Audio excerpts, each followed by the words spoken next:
Hey again, everybody. It is Monday morning, March 13th of 23.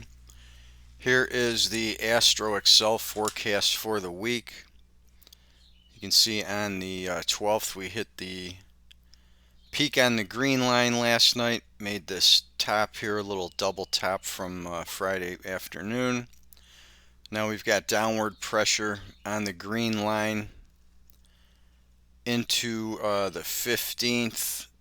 Late in the morning or right around noon, that bottoms out and then starts to push up a little bit, but then it goes right to flatline mode for the rest of the week below the -10 line. We get one break up above the -10 line. So it looks like we're going to have mostly downward pressure. We've got a blue line spike around 12:40 a.m. in the evening tonight, and then we've got another big spike down at 23:48 tomorrow on the 14th, and then we don't quite get to the +10 line here at 4:40 a.m. on the 14th. Another low spike at noon on the 15th.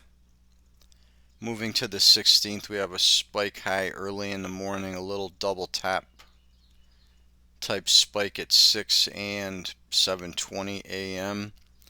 And then we don't have any more spikes the rest of the week touching the 10 line until Friday morning about 9:50. We've got that blue line spike at the +10 line.